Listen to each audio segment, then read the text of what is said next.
Binance से USDT कैसे purchase करना है और उसके बाद बीयूएसडी में उसे कैसे कन्वर्ट करना है और बीएनबी में कैसे कन्वर्ट करना है, मैं उसका प्रोसीजर आपको बताता हूँ। सबसे पहले आपको बाइनेंस में जाना है। बाइनेंस में जाने के बाद आपको होम पेज के ऊपर आना है। होम पेज पर आप देखिए सबसे जो मिडल में जो चीज़ें दिखाई दे रही हैं P2P ट्रेडिंग, इसको टच करना है। क्रेडिट कार्ड के बाजू में जो दिखाई दे रहा है, जब आप इसको टच करेंगे तो आपको इस तरह का ऑप्शन आएगा। सबसे ऊपर आपको एक्सप्रेस दिखाई दे रहा है और एक्सप्रेस को अगर टच करते हैं तो P2P दिखाई देता है। तो P2P में आपको सामने रेट्स भी दिखाई देंगे। एक्सप्रेस में डायरेक्टली आप खाली पैसे डालिए और वहाँ से आपको चीज़ें ख़रीदने को मिलेंगी। तो देखिए यहाँ पे कई सारे ऑप्शंस हैं बाय करने के लिए। आप USDT खरीदिए, BTC खरीदिए, BUSD खरीदिए, BNB खरीदिए, कुछ भी खरीदिए, लेकिन सबसे सरल होता है और सबसे डिस्काउंटेड होता है वो है USDT। तो आपको USDT परचेज़ करना है। मैं यहाँ पर परचेज़ करता हूँ। ये देखिए इस तरह से आपको अमाउंट डालना है। सपोज़ 10,000 का मुझे परचेज़ करना है तो मैं बाय विद ज़ीरो फ़ी के ऊपर जाता हूँ। UPI से मुझे पेमेंट करना है और UPI से पेमेंट करने के लिए मैं जाता हूँ और सबसे पहले पार्टी से मैं चैट करता हूँ। सबसे पहले आपको ये चैटिंग ज़रूर करनी है, क्योंकि सामने वाला जगह पर है या नहीं आपको पता होना चाहिए। अगर वह अलाउ करता है, क्योंकि समय 15 मिनट का ही होता है। आप ऊपर देखिए टाइमर स्टार्ट हो गया है। अगर 15 मिनट में ये डील नहीं होती है तो ऑटोमेटिक कैंसिल हो जाएगी। तो आपको 15 मिनट का तो मार्जिन लेकर के चलना है। जब आप कभी भी ये सौदा करेंगे तो आपको इतना वेट ज़रूर करना है। ये देखिए पे फास्ट आई एम ऑनलाइन, ये सामने से जवाब आया। मैं भी इसे ओके कर देता हूँ। अब आपको कहीं और नहीं जाना है। इसी पेज के ऊपर मेक पेमेंट का ऑप्शन है, आपको ये क्लिक कर देना है। जैसे आप मेक पेमेंट को क्लिक करेंगे, आप देखिए यहाँ पर आपको उनका नाम आएगा, चंद्रप्पा नाम है इनका। तो मैं इनके UPI ID को कॉपी कर लेता हूँ। जो छोटा सा ब्लैक बॉक्स बना हुआ है UPI के आगे, आपको कॉपी कर लेना है। और अब ये पेज छोड़ना नहीं है, क्लोज़ नहीं करना है। बहुत लोग यहाँ से माइनस कर देते हैं पेज को। आपको ये हटाना नहीं है, तब तक नहीं हटाना है जब तक आपका डील हो नहीं जाता, वरना आपका फ़ंड अटक जाएगा। तो आपको ये सेंटर बटन जो सबसे नीचे मोबाइल में होता है, आपको उस मोबाइल के सेंटर बटन से आपको बाहर निकलना है। अब आपको जाना है गूगल पे या फ़ोनपे के ऊपर। तो मैं प्रेफर करूँगा फ़ोनपे के ऊपर जाना। फ़ोनपे के ऊपर जाने के बाद आपको इस तरह से पेमेंट ऑप्शन में जाना। आप देखिए स्कैन एनी QR कोड के नीचे पे टू UPI है। UPI का एक ऑप्शन है, आप इसको क्लिक कीजिए और यहाँ पर आपको पेमेंट करना है। इसमें से कुछ फीचर्स आपको नहीं दिखाई देंगी क्योंकि ये गूगल की पॉलिसी होती है। मैं ये पे कर देता हूँ।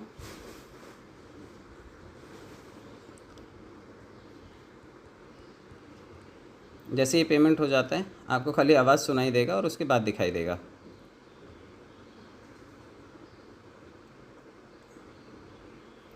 ये देखिए इस तरह से पेमेंट हो जाएगा। और गूगल पे आप लोग हमेशा करते रहते हैं तो बहुत इजी है गूगल पे करना। आपको सिर्फ UPI लाना है और गूगल पे करना है। इस तरह से आपको ये स्क्रीनशॉट ले लेना है क्योंकि आपको सबमिट करना है।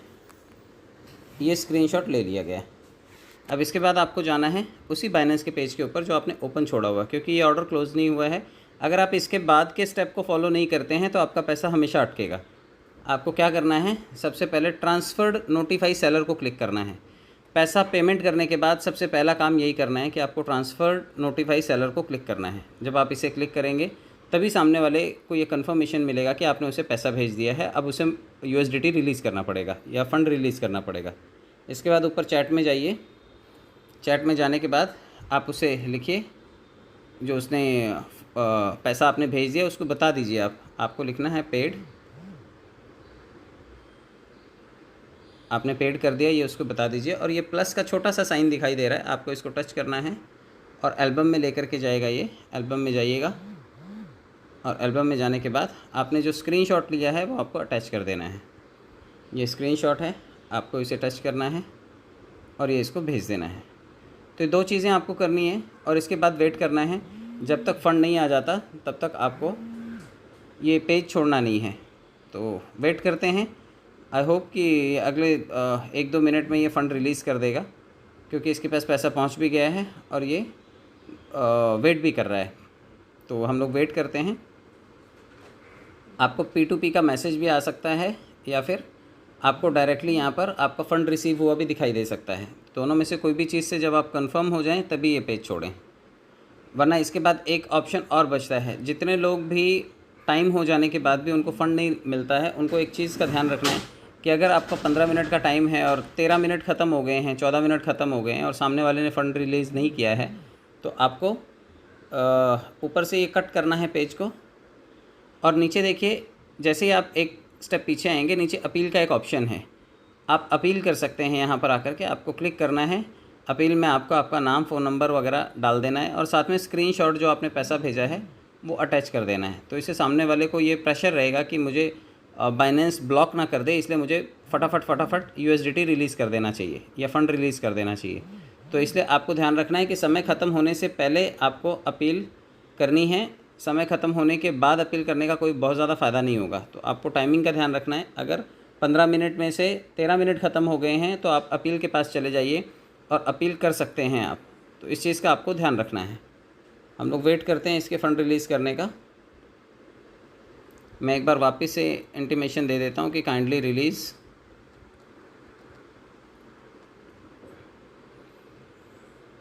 ये मैसेज दे दिया है, अब वेट करते हैं। कई बार सामने वाला क्रॉस कन्फर्मेशन हो चुका है ये ऑर्डर पूरा। ये देखिए, the seller has released 119.13 USDT P2P।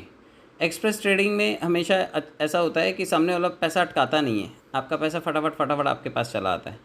आप देखिए ये P2P सेलर है और उसने ये ऑर्डर कंप्लीट कर दिया है। सुबह 9:05 का है ये, इस तरह से ऑर्डर कंप्लीट हुआ है। तो अब मैं वो पेज छोड़ सकता हूँ, अभी मुझे उस पेज पे रहने की कोई ज़रूरत नहीं है। ये कंफर्मेशन आपको चेक कर लेना है कि या तो आपको मोबाइल पे मैसेज आएगा या फिर आपको कंफर्मेशन यहीं सामने ही आ जाएगा स्क्रीन के ऊपर। तो अब मैं यहाँ से निकल जाता हूँ क्योंकि अभी मेरे पास ये ऑर्डर आ चुका है। ये देखिए, अब मैं यहाँ पर फ्रंट पेज पे आ गया। अभी इसके बाद आपको क्या करना है कि ये फ़ंड आ जाता है लेकिन लोगों को पता नहीं चलता कि ये फ़ंड आया कहाँ पर है। तो आपको वॉलेट के ऊपर जाना है सबसे नीचे और फंडिंग में जाना है, क्योंकि ये पैसा आपके फंडिंग में आकर के पड़ा हुआ है। तो आपको फंडिंग में जाने के बाद ट्रांसफ़र के ऑप्शन पे जाना है, डिपॉजिट, विड्रॉल और ट्रांसफ़र। यहाँ पे जाने के बाद ये BTC है उसकी जगह आपको USDT टच करना है और मैक्सिमम को टच करना है। देखिए यही उसने रिलीज़ किया है, इसको कंफर्म कर देना है। आपको ध्यान रखना है फंडिंग में पड़ा हुआ पैसा स्पॉट वॉलेट में लाना पड़ेगा, उसके बाद ख़रीदारी आप कर सकते हैं। तो USDT लिया है हमने, मैक्सिमम कर दिया और नीचे से कंफर्म ट्रांसफ़र कर दिया। आप ये देखिए, अब ये फ़ंड हमारे मेन वॉलेट में आ चुका है। यहाँ पर आप देखिए ये $119 और मेरे पास थोड़ा बहुत पहले पड़ा था, तो ये $120 यहाँ पर दिखाई दे रहा है। तो ये आपको करना है। और इसके बाद जिन लोगों को भी ख़रीदना है BUSD ख़रीदना है, आपको नीचे मार्केट में जाना पड़ेगा। सबसे नीचे मार्केट में जाइए और सबसे ऊपर ऑप्शन है सर्च का, आप यहाँ सर्च करिए BUSD और आप BUSD ख़रीद सकते हैं यहाँ से। BUSD यहाँ से 5वें नंबर पर है। BUSD USDT का जोड़ीदार है। USDT इसलिए हमने ख़रीदा है क्योंकि USDT हर पेयर के साथ मैच हो जाता है, किसी भी कॉइन के साथ उसे अदला बदली कर सकते हैं। तो BUSD को हम खरीदते हैं USDT दे करके। यहाँ पर बाय के ऑप्शन पर जाना है सबसे नीचे। एक स्टेबल करेंसी है जो बहुत ज़्यादा ऊपर नीचे नहीं होती है, तो आप इसे ख़रीद सकते हैं। अब ये देखिए ऊपर लिमिट लगा हुआ है कि आप अपने भाव लगा दीजिए, लेकिन ये 1 पैसे ही ऊपर नीचे होता है, तो अपना भाव लगा के बहुत ज़्यादा बचत नहीं होगी। आप मार्केट में जाइए, मार्केट भाव से इसे बाय कर लीजिए। अब मैं 25% ही बाय करना चाहता हूँ। 25% बाय करना है तो मेरे पास $120 हैं, तो मुझे 25% ही ख़रीदना है। तो 120 में से 25% होता है लगभग $30। और ये आप देखिए यहाँ पर बाय BUSD को क्लिक करना है। जैसे आप इसे क्लिक करेंगे, ये देखिए यहाँ पर ख़रीदारी हो गई। आप इसे रिफ़्रेश करके देखेंगे तो ये आपको ये देखिए BUSD यहाँ पर दिखाई देगा। अब काफ़ी सारे लोगों ने कल BUSD तो ख़रीदा, लेकिन उनके पास BNB नहीं था, उनके पास स्मार्ट चेन नहीं था, क्योंकि ट्रस्ट वॉलेट BNB से चलता है, स्मार्ट चेन से चलता है। तो आपको BNB भी ख़रीदना है। तो जिसने USDT ख़रीदा है वो कोशिश करे कम से कम $10 का BNB ख़रीदे, क्योंकि यहाँ से ट्रांसफ़र नहीं होगा उससे कम। बाइनेंस से अगर आपको ट्रांसफ़र करना है ट्रस्ट वॉलेट में तो 10 से कम नहीं होता है, तो आपको मिनिमम 10 तो ख़रीदना पड़ेगा। तो आप 11 ख़रीदिए ताकि 10 यहाँ से ट्रांसफ़र हो सके। तो फिर से मार्केट में जाना है। मार्केट में जाने के बाद सबसे ऊपर आपको BNB सर्च करना है। BNB सर्च किया और ये पहले ही लाइन में दिखाई देगा कि ये भी USDT से स्वैप हो जाता है। तो USDT हमने इसलिए लिया क्योंकि USDT से कुछ भी ख़रीदा जा सकता है। तो ये यहाँ पर टच कीजिए आप इसको और बाय के ऑप्शन पर जाना है। बाय के ऑप्शन पर जाएंगे तो इसे क्लिक करना है। मार्केट ऑलरेडी मैंने लगा रखा है, ये भी मैं $10 का $11 का ख़रीदना चाहता हूँ। तो ये लगभग $11 का ख़रीदना है मुझे और मैं इसे भी बाय कर देता हूँ। ये देखिए ये भी सक्सेस हो गया और अब ये BNB और BUSD ये दोनों चीज़ें मुझे यहाँ पर दिखाई देंगी। ये देखिए नीचे BNB दिखाई दे रहा है, मैंने $11 का लिया तो कुछ कटिंग होकर के $10.84 का मुझे ये मिला है। तो इसलिए आपको ध्यान रखना है कि जब भी BNB आप परचेज़ करेंगे तो कम से कम $11 का आप ज़रूर ख़रीदिए, ताकि कुछ कॉस्ट कटिंग होने के बाद भी 10 साढ़े $10 बचे, वरना वो ट्रांसफ़र नहीं कर पाएंगे आप। तो ये छोटी सी प्रक्रिया थी, आपको ये फॉलो करना है और ये फॉलो करने के बाद आपके बाइनेंस वॉलेट में ये दोनों चीज़ें दिखाई देंगी। इसके बाद इसे ट्रस्ट वॉलेट में कैसे ट्रांसफ़र करना है और वहाँ से आईडी कैसे एक्टिवेट करनी है, ये दोनों चीज़ें मैं नेक्स्ट वीडियो में बताऊँगा। Thank you so much.